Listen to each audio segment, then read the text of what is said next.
Hello guys, welcome to another video on my channel. This video is going to be really helpful for the people who are preparing for the interview process nowadays because I'm going to talk about one interesting topic, which is how you have to solve the take-home assignment or the coding challenges.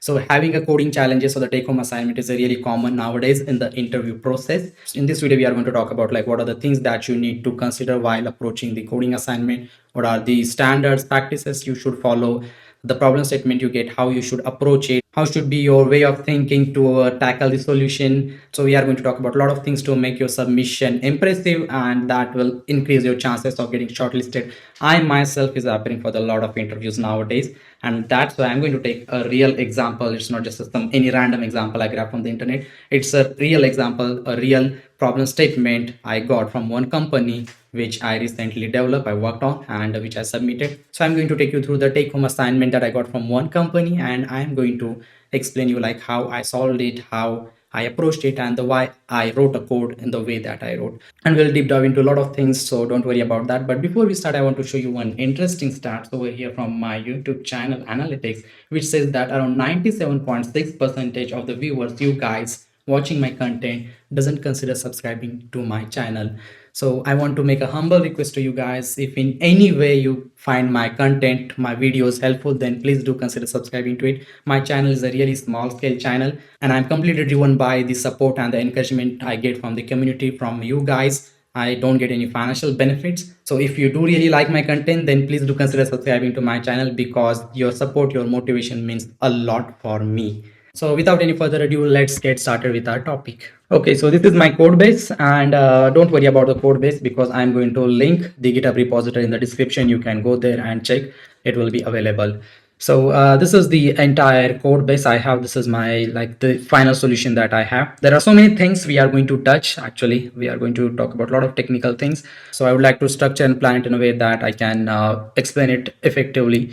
The first thing I would say, like, create a GitHub repository for the whatever coding challenge that you are going to solve, and create a really good looking readme file. Your readme file is really important because it gives an initial impression about like what exactly you did here, what exactly this submission is about, what is exactly this repository, this code base is doing. So maybe what you can do is like add something, a screen recording like this, what I did for this example. I recorded a quick demo of the functionality and just put a video on my readme, because it makes 100% sense and saves the time for the person who is like seeing it. Like, it gives a clear idea what exactly application is doing. You can add something fancy like this, like what frameworks, libraries you are using.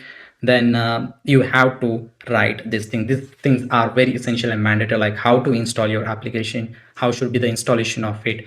So you have to write all the steps, like how you can set up the application. Here at this step, put yourself in a shoes of some person and imagine that, like, okay, I don't know anything, I don't know shit about this application, how I can get started with this, like how, if I want to run this application on my machine, how I can get started with it. So like imagine yourself as that person, and then write all the steps like in that manner. What I got here, like I put the instruction how you can clone it, install the dependencies, how you can compile the application. There are various modules in your application. If you have multiple packages, how you can like compile them.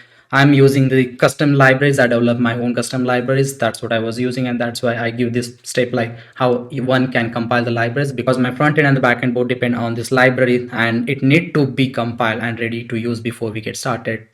Then how you run the application, like provide all the scripts that are required for it, how you can run it in the production, how you can run it in the dev mode, how you will test your application. So writing unit tests, it's not mandatory in all the submissions, but let me tell you, writing unit tests or any kind of a test cases actually increases your chances, because it just like demonstrate that okay, you really care about testing your code, and that just give a good impression about like you want to make your code less bug free or the less bug prone. Smart thing what one can do is just dockerize your application, because it's very common in the scenarios like whenever any candidate submit a solution, a person who is assessing it actually struggles with the installation. So the person can't even install the application, can't even run on his or her machines. If the person who is assessing your submission is not just able to install your application, run on his machine, then I mean, it's a blocker. I mean, it's a blocker and bad first impression that you left there. So I would say either you make your instructions and the code 100% compatible, cross-platform compatible, in a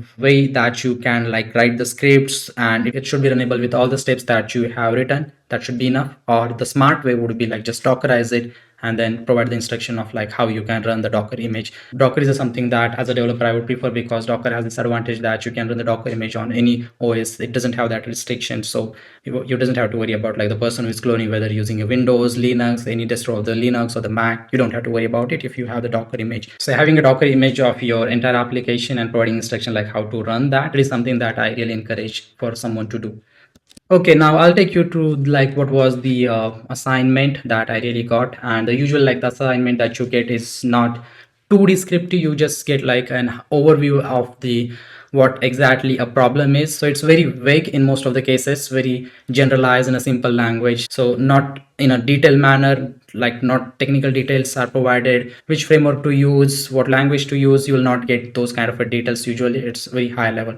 So what I got here is like I have to develop an application which will basically a KPI builder through which one can add an new KPIs, edit a KPIs, update the KPIs. As you can see here, here in this sentence, you want to build a prototype of a KPI builder that allows you to list, create, and edit a KPIs. And then there is additional information about is KPI has a name defined by the two distinct steps: computation, conditioning, and the aggregation. This formula, for example, on the variables to perform the conditioning on your variables, on the values of your variables. Aggregation is actual mathematical operation. It can be a median, average, integration of the sum. And if you are lucky, then maybe you will get some guidelines. I really appreciate having this guideline in my case, because I have not seen this kind of a guidelines in most of the assignment that I got, but this time I was really happy that I got some technical guidelines here, like you can use any library you want.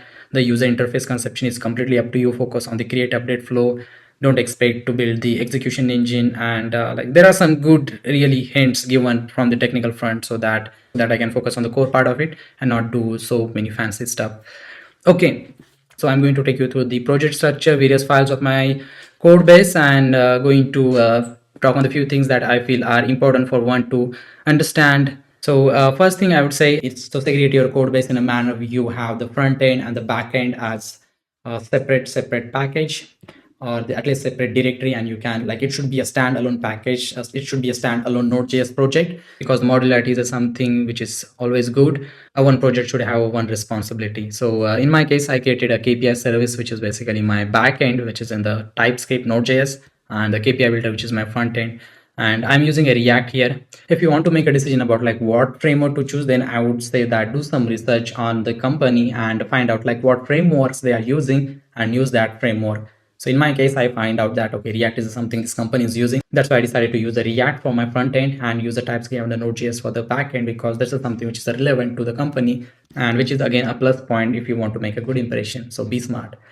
So I have a front-end application here, which I use the Vite. So I'm using a Vite as my building system. I have my TS config, and especially in the TS config, you can expect some question about like what are the configuration that you made. So be aware of like what are these compiler option, composite true mains, TS build file, target is basically what your ECMAScript version, JavaScript version in which your code is going to transpile. In the package.json, write your scripts and the dependencies. Whenever you are adding any dependencies in your project, do some homework on it. Don't just blindly add any libraries. So give a thought on like, do I really need this library? What kind of a problem I'm trying to solve? Is there any lightweight version of this thing which will be better suited for my use case? State management library here for the React, Axios for my HTTP service calls, and the dev dependencies. I have a bunch of the TypeScript stuff, Vue.js, Eslint, TS chest, because I'm using the chest for my unit test cases. I'm going to come to this part like the test cases and the linting part, which is something I encourage for everyone to do.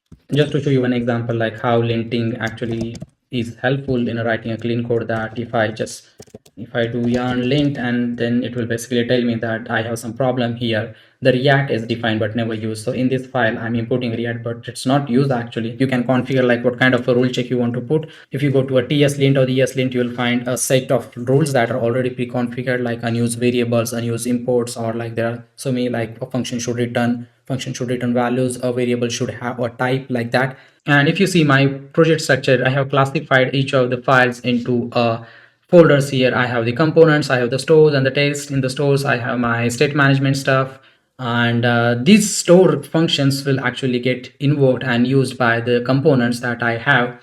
And if you see, I'm also using the environment variable. So do not hard code any credentials or any strings in your application, for God's sake, because not really a good practice. anyone who is using your application in the browser actually gets an access to what is the endpoint of your backend server or any credential you are using. So for God's sake, don't put the hard-coded values in your code. Use the environment variable. It's really simple. .env file, and inside that I have my KPI service URL, which points to my local host. And the flexibility you get with the .env file is you can update it on the fly, ad hoc anytime to whatever you want, and you doesn't have to rebuild everything. When you are designing a components, give a thought to how you want to structure your layout. So in my case, I just have one list, one table. So this is my application with some sample data, and as I was saying, I have a table view, and then I have one modal, which is basically a pop-up, a form on which you can add a new rows in my table. You also have a feasibility to add the multiple variables here. You can like add the multiple variables, whatever you want, because that was one part of my requirement. So that's just an overview of like how the application is functioning. And for the modal, I have kept it separately. I have the modal, which is my pop-up. Inside that I have things about modal. If you want to a confirmation box about like removing the variable, I have test cases. I intentionally put them under the test folder, so like they're reading the KPI list, then sets modal visibility, and the clear edit KPIs sets edit KPI and modal visibility. These basically are just like a crude operations, I would say. So that was all for the front end. Before we go to the back end, I actually forgot to discuss an important thing which I should have discussed initially. Use your package manager wisely. In my case, I'm using a Yarn, and if you see, I'm using a Yarn workspaces. So I have a KPI builder, which is my front end, KPI service, which is my back end, and the KPI library. These are the three workspaces that I have, and I have wrote the scripts for this. So each of the scripts going to perform a unique set of instruction, and benefit that one get from the using a workspace kind of a setup is you actually share your node module. So you can see that in my case, I have a node modules at the top, and then I have a node modules in the KPI service and all that, but they are not actually a node module separately. If you see that, I have the symbol for the symbolic link, which basically means that this file, this modules is actually pointing to another file path in your file system. So whatever node modules that my backend is going to need, it is going to like refer whether I have that present in the parent root level node modules, and it's going to use that.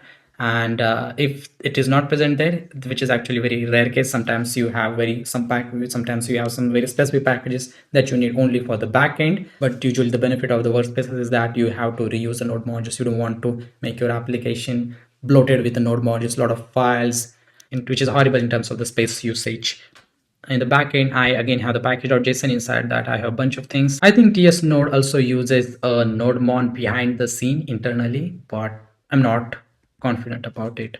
I also wrote an OpenAPI YAML, which is like a specification for your API. So if I take you to an Open API spec Swagger, it should open me a Swagger editor. And in the Swagger editor, if I go to the tools Swagger editor, and if there I try Swagger editor, if I paste my YAML specification there, it should give me a configuration about my backend services. So this is the YAML that I wrote, and if you see, like, this is really nice view of my APIs, my services, which clearly indicates what exactly a service is doing. I have a get, post, get, put, delete, in which format, what is the data type I have to pass, what is the response status one can expect, what is the meaning of it, and be mindful about using the response status code.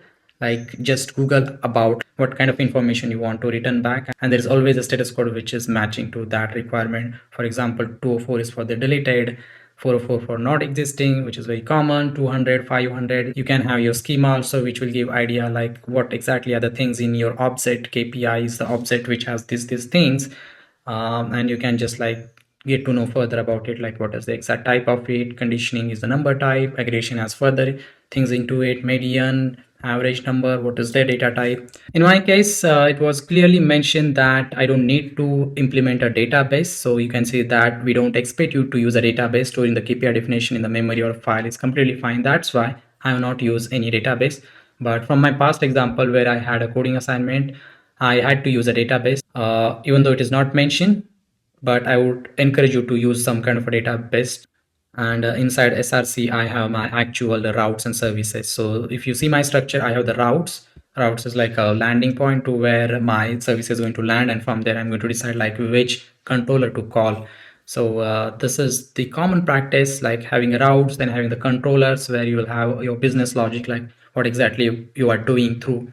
I'm using the types from my library, if you see. So I have like, I'm using the TypeScript things, omit, create a specific data to get out the specific properties that I need from my existing data type. So use the language features wherever you feel like it is good use case to use them. One thing I want to talk about is the way you import things, and this is the feedback I got from one of my colleague, and I really like it.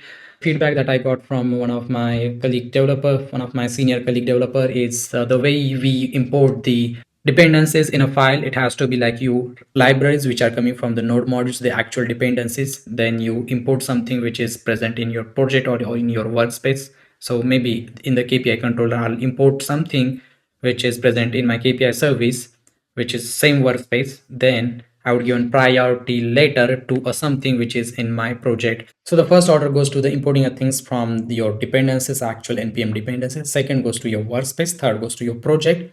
And the fourth one, or the least one, goes to like some functions or some things you are importing from other files from the same workspace.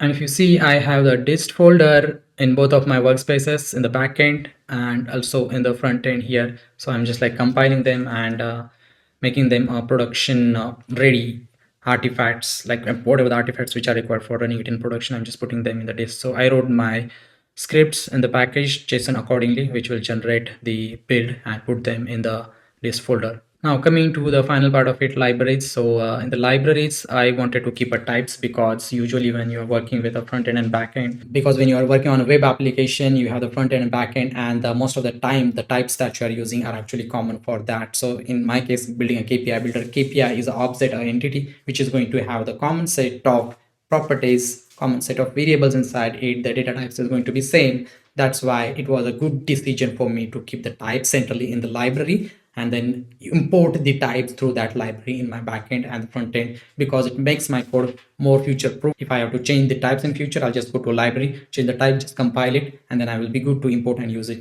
wherever I want. This also gives a benefit that in future, if you want to use these types in something else, maybe you introduce some new workspace into your project, then you can like use this types there also, and you don't have to touch your existing code base or any existing workspace. You will have very less dependency. That's the idea behind using the libraries. And I'm handling one thing cleverly in my library, which is I'm compiling my library. Actually, this is the Node.js project. So what I'm doing is I'm compiling it. As you can see that I have a dist folder here, and inside that I have the index.js and the index.ts, which is actually for the types. If you don't know, like the d.ts is the file in the TypeScript which contains the type definition from that library. I have a library compile, and I'm using a really helpful concept from the npm or any package manager, which is linking the libraries. So if you see, I'm going to a cd libraries, going to libraries, compiling them, then I'm npm linking those, and then again I'm coming to my KPI builder, my front end, and there I'm linking the library that I built with a custom name as a KPI library. Again, in the backend, I'm linking that. So I'm using an npm link, so that what I can do is with the npm link is I'll have my library and the code compile in the libraries folder itself. But when I want to use that in my other workspaces, I can just like import them using whatever name I want. So like here in this case, I'm using a type KPI from the KPI library, because I link that library with the name KPI library. With npm linking, your workspace understand, okay, there is something called KPI library. And if I get an import like this, then I have to refer to this folder, and there I will find it. So this is how you link it. This is the smartest way what I know till the date. There could be a much better way which I'm not aware, but it solves this problem. Like if your custom libraries, you don't have to host it on the npm registry or anywhere, or you don't have to set up your private registry. With the linking, you can just use the packages what you have in another directory of the same projects. Now coming to the Docker part. So Dockerizing an application is a plus point, because I already discussed in the beginning of this, because installing an application on someone else's machine is something that you want to make easy job. So I wrote a Docker file, and inside that I have a bunch of Docker commands. This is something I think can be further enhanced. I have provided the ports here hard coded in the Docker file. Maybe you can also like pass them in the command line argument.